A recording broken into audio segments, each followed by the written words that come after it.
Isn't it past your bedtime, boy? Let's just see who's going sleepy by in the next couple of minutes, huh?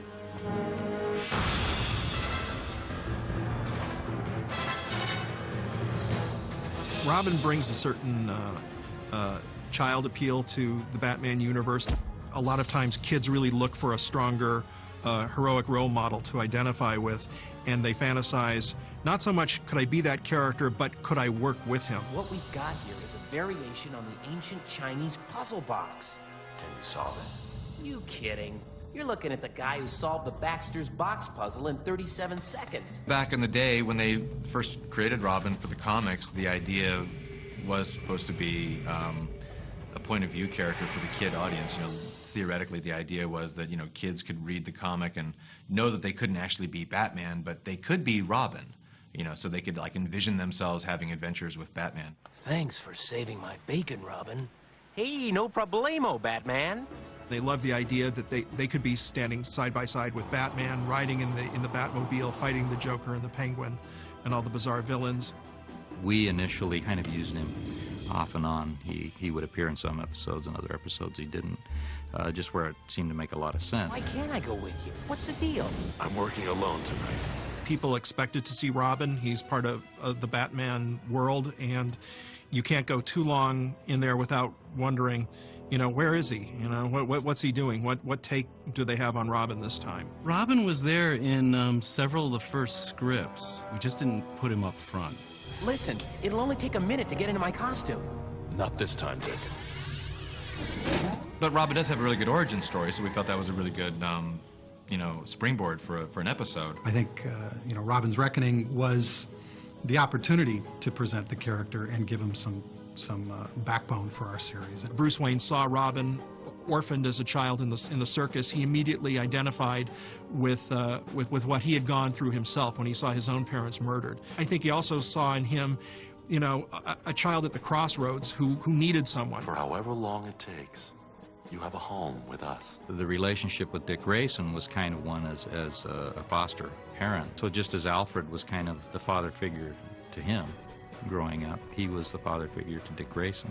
Kind of what we did was to make Robin a grown-up and put him in college, so he and Batman get together occasionally and fight crime together, but for the most part, Dick Grayson's away at college, and occasionally he comes home for, like, the holidays or whatever, and, you know, he and Bruce go suit up and go out and beat up the bad guys. I don't get to do this much since I started college. I was pretty glad that the decision was finally made to have Robin be older in our show. We can have Dick Grayson get into slightly more sophisticated adult situations where a child would be, you know, suspect. You know, a kid can't go easily into places where a college student can. Listen, dipstick, Batman's my pal. He can be a major jerk, but you gotta love him. And nobody tries to fillet him when I'm around. There was actually kind of a stress on making Robin like this happening teenage hero. He had a bunch of character designs that he just had done. I just looked and, like, Robin, I just thought, you know, he just made him punk and cool. I've waited a long time. In the comic books at the time, Neil Adams had redesigned the costume, so he wasn't, you know, he didn't have the bare legs and the little pixie boots and stuff anymore. They'd kind of given him a little bit more of a multicolored ninja outfit. And it was still multicolored, but it was a little bit cooler looking than the traditional Robin costume. So we took that as our starting point visually. There was a little bit of confusion because we were using a more modern costume. You know, it was clearly Dick Grayson. We made it, you know, we wanted to make it traditional in other aspects. You can do it. When we take a character from the comics and translate them into the animation, quite often there's not one specific version of that character that we want to translate exactly to the screen. You know, we looked at a lot of different elements that had gone into Robin over the years, just as we had looked at the many different elements that had made up the more successful parts of Batman, and picked and chose from them. He's a composite of all of the old Robins, from Burt Ward to the Neil Adams incarnation in the comics. We didn't want to do the goofy, you know, aw shucks, wisecracking sidekick, you know. We avoided that. It was a hard and fast effort to toughen him up a bit, to give him a little bit of a little unique quality to our show, but also a strength of his own. And still we had to deal with, you know, red and green colors. So it was as far as I was concerned, I think we even joked, may as well just paint a target on his back, because there was no way he was hiding in the shadows. Let's take it by the numbers. Nice and easy. Yeah, time to kick some butt. Good thing we had that little chat. When we had created our version of Dick Grayson, we put that character on sort of an emotional journey, going from the young daredevil partner of Batman to someone who was growing up to juggle college life and crime fighting, to someone who had realized over a period of time that crime fighting Batman's way was not really working for him. Oh no, he's not gonna ace me out. Master Dick, you... Not this time, Alfred. Maybe not ever again. I mean, he was just as committed to crime fighting and to justice, but he wanted to be his own man. So a new identity was called for, so he chose the identity of Nightwing. There was still that need for Batman to have a young partner, so we decided, let's go back and make him the younger version of Robin. The kid Robin that we did in The New Adventures of Batman was a combination of both Tim Drake and Jason Todd. Jason Todd was a version of Robin that was created for the comics in, I believe, the late 70s. Served as Robin for several years, and the fans liked him. He ultimately went down a darker path and wound up being murdered by the Joker, which was a very strong story and one that we couldn't do in our series, so we ultimately abandoned it. The current Robin that they had in the comics was Tim Drake. We decided he should be Tim Drake. But Jason had a really good origin story. So we made him Tim Drake. He had Jason's origin, and he had some of Jason's characteristics. So he's really kind of a half and half, you know, conglomerate of the two different Robins. Kind of felt we'd done the dark stuff enough, and there was a chance to lighten and have the show be more fun. Just worked having a younger character in there. I don't really know why the concept of Robin works as well as it does. I'm thinking.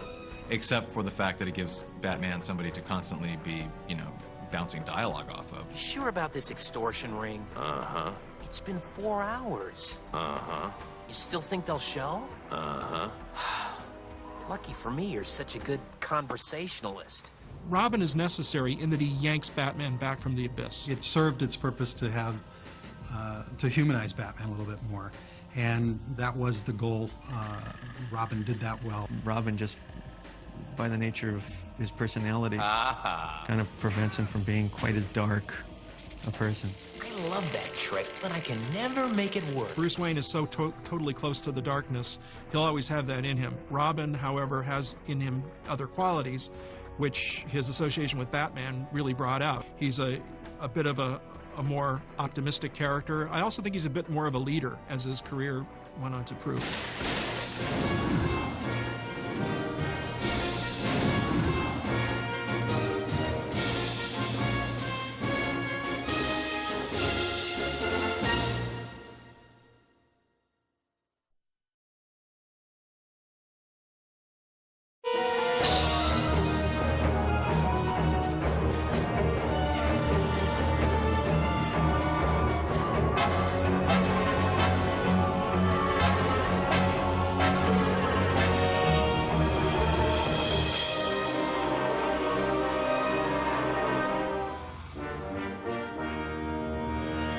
Batman's a terrific hero, but he's only as good a hero as he's surrounded by other terrific supporting characters. Since Batman's the quiet guy, you know, on that rooftop somewhere, you have to have other characters who are going to sit around and you're actually going to follow them through the story. Even Batman doesn't operate in a vacuum. And without more human characters around to balance him out, he runs the risk of going completely off the deep end and becoming that which he is fighting, and that's just, you know, a creature that's totally evil. Sometimes, old friend, I wonder if I'm really doing any good out there. How can you doubt it? The lives you've saved, the criminals you've brought to justice. Just as Batman is a mentor father figure to Robin, Alfred has been a mentor and father figure to Bruce Wayne. It really felt like a father and son relationship, and I think that helped, you know, helped humanize the characters, and it gave a level of maturity to the show. I'm sure revenge can be deliciously sweet. However, at the moment, he needs a friend. Isn't that what you needed, sir?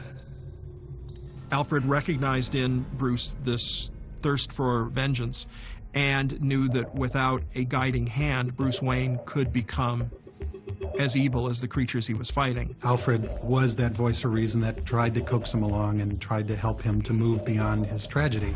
Looks like trouble at Tarnower Financial, Alfred. I won't be home early after all.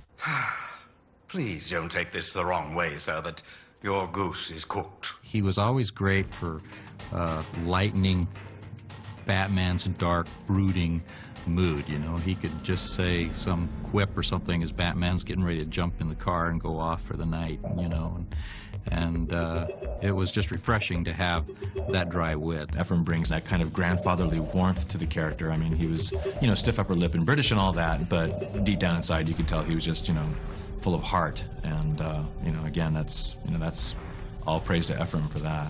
Might I suggest, Master Bruce, that you take a break? If you keep pushing yourself like this, you soon won't know your right hand from your left. Alfred, you're brilliant. So I've heard. I mean, this is the guy who is the only one who can talk straight to Batman, but he does it sort of on a slant. He's an observer, and he sees things and brings up things that Bruce might be thinking about or should be thinking about, and he's really important. Got a new toy, I see. I figure it might come in handy. It might get you in trouble with the mayor. Let me worry about the mayor. I've always thought of Jim Gordon as a man who is a decent cop at heart and a very compassionate person, yet who finds himself trying to preserve order in probably the worst city on the face of the earth.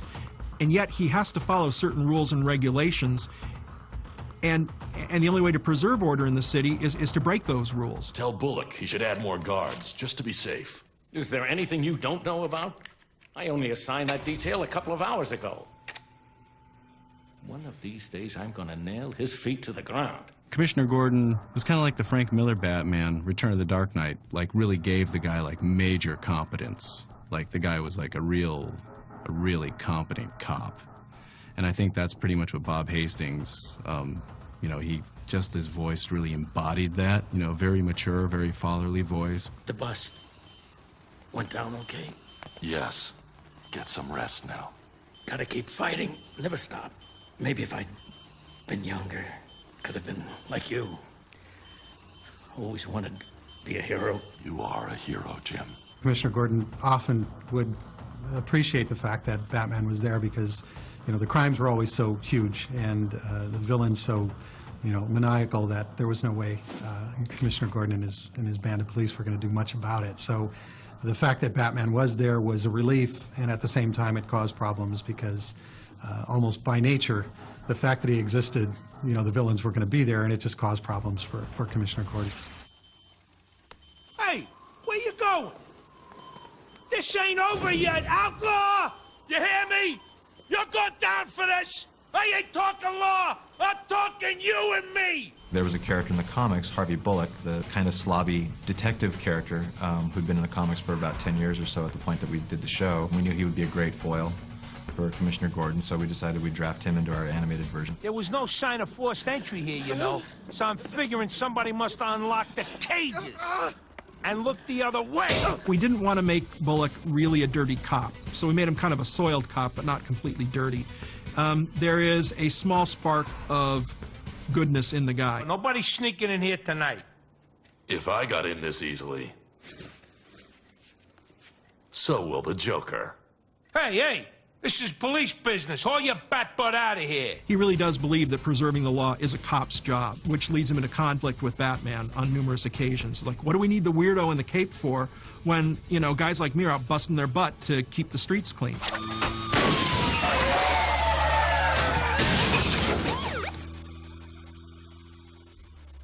Qué mala suerte. Renee Montoya was a character that we had created for the series in order to diversify Batman's world a little bit. Simmer down, party boys. You'll be out tomorrow morning. I think it was interesting to have this really smart, hard-nosed female counter to Bullock, and again, yet another piece of competition for him.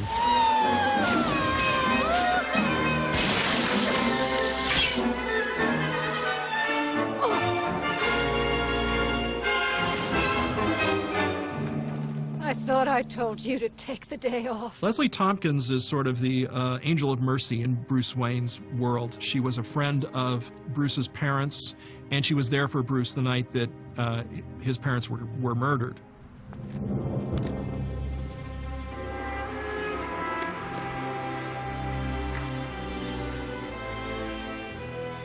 Every year, Batman goes and deposits the bouquet of roses at the site where his parents were killed, and she's aware of that and keeps the appointment with him to go to that spot. She was a significant influence in Bruce Wayne's life, and somebody that he could share his secret with and that understood why he functioned the way he did.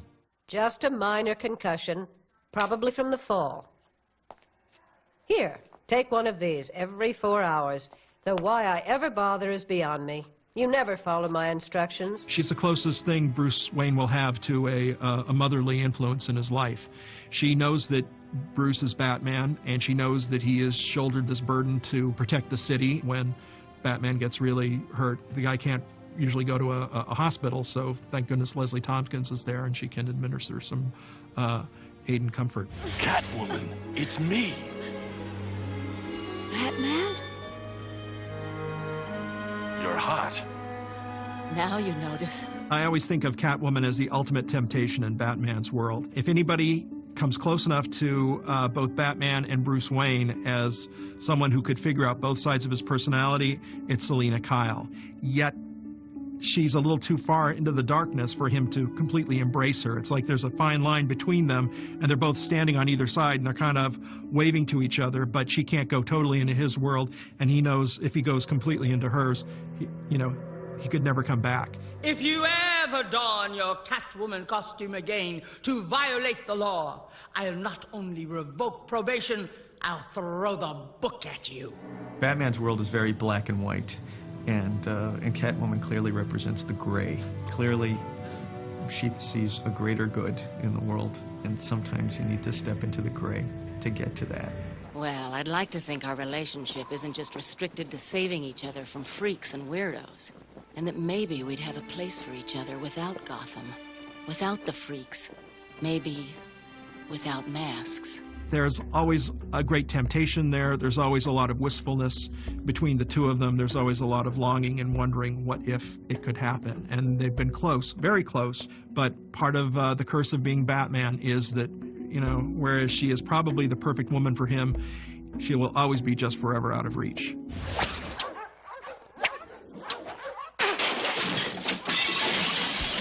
The cool thing about the environment, the universe that was created, was that we were allowed to explore different manifestations and different characters. You got to have this supporting cast, around Batman, and it creates this interesting, colorful world and creates the world of contrast. We didn't have to just have a cast of hundreds of nameless, useless characters that did nothing more than voice the dialogue. These characters added value to the history of Batman as we were trying to make it.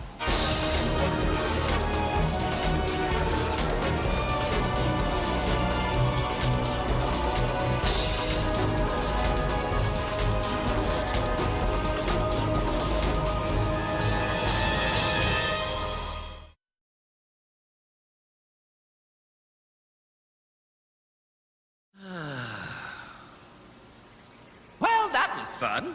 Who's for Chinese?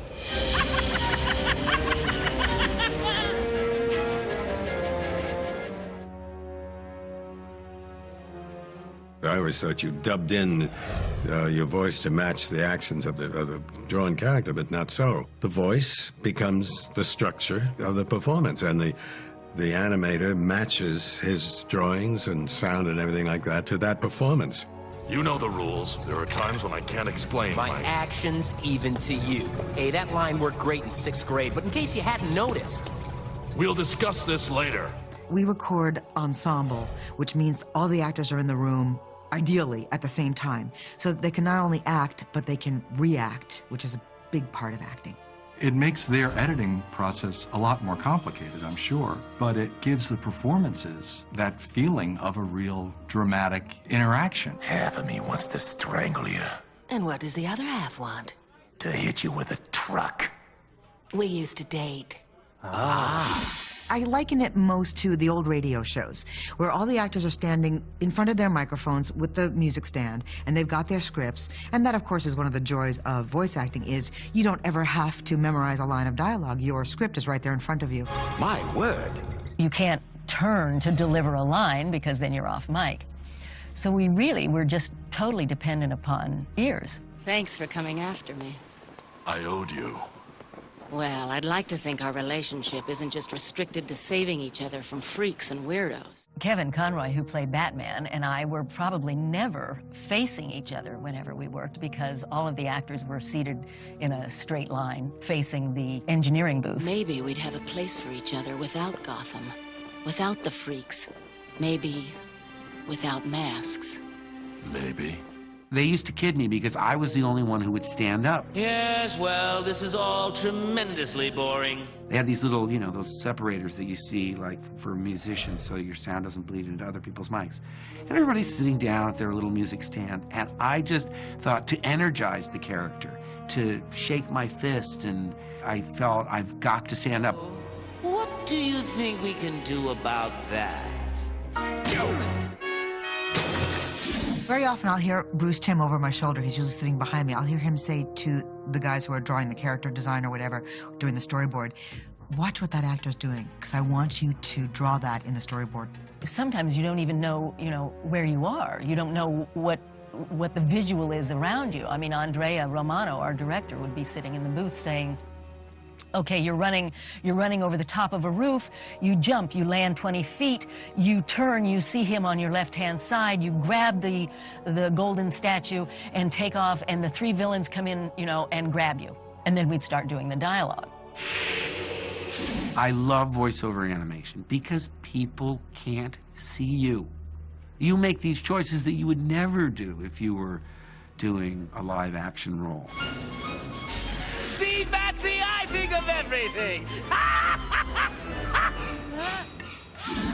The other thing that I had no experience at and learned, sort of on the job was the special effects sounds. Catwoman lands on her feet. Well, what does that sound like? She punches somebody in the face. I mean, all of those kinds of things that it doesn't usually come up in conversation. A lot of the talent on this show had never done animation before, which was just the direction they wanted to go in terms of how dramatic they wanted to make it. It led for some really wonderful actors coming on the show. We cast a lot of actors who have what we call a voice with character. And so when we cast, for example, Bob Hastings as Commissioner Gordon, every time he opens his mouth, that's Commissioner Gordon. Listen here, you simpering little twit. You were foolish enough to invite the Penguin. I had no experience with animation, and I just went in basically on a voiceover audition. I said, well, let me just come up with some voices. Let me just try some stuff. So I came up with this very dark, and I went into this whole other place that no one else had gone to, I guess, and I saw them all running around in the booth, and I realized that I had touched a nerve. The room of producers and writers and people sat together and said, we are done. We have found the voice of Batman. If I'd gotten there 5 minutes sooner, how long before I let someone else I care about down? Leslie, Alfred, you. One of the things that informs the Joker is his laugh. And I remember reading the comic books, it was ha ha ha ha ha ha, but lots of ho ho hee hee ho ho hee. His laugh should be like a musical instrument. It should sort of illustrate his mood. It could be ominous and intimidating. It could be gleeful and with wild abandon. But I didn't want to just have one rote laugh. I was driving in the first recording session thinking, how did I laugh? I'm on the freeways in Los Angeles. No, that's not it. No, that's not it. Now, I'm sure no one in Los Angeles would look twice at somebody. Look at that guy laughing maniacally in his car. She's got a great sardonic sense of humor. Almost got him. There's I'm sexier than you are, I guess, is what is in her voice. And I know it, and I know you know it. You were supposed to stay out of trouble. Don't tell me you're my very own private probation officer. How often would you like me to check in? Catwoman has to be pretty tough and strong. She's really, you know, level with Batman. You couldn't really have a light-voiced actress, someone who really couldn't pull it off. We needed someone whose voice had strength to it and who could actually be a true foe for Batman, as well as being sexy, and for there to be that attraction as well. You're hot. Now you notice. Ephraim has to express discipline, love, respect, all in the same 5 or 6 words of dialogue. I do wish you wouldn't be so rough with your toys, Master Bruce. Batman likes him, and he, of course, is very respectful towards his boss. Dining in tonight, sir? The dissection tray, please, Alfred. A tiny bit irreverent, but always in good taste and in moderation. We did the voices for a good 6 to 9 months in '91 before any artwork came back. And then had to start doing ADR to sync up the voices. And Mark Hamill and I were in the ADR room together the first day. And they start in the sound room in this full screen with these full speakers going on. This symphony score comes up and this lights come on and this, you know, full screen image of the show. Can you imagine what it was like to be sitting there? And we were both just, it came time for us to do our lines. We were both just staring like this. I looked at him, I said, did you have any idea that this is what we were working on? He said, I didn't have a clue that this was gonna look like this. It was breathtaking, it was so beautiful. It's a cultural icon. And to be a part of that, you know, it's an honor.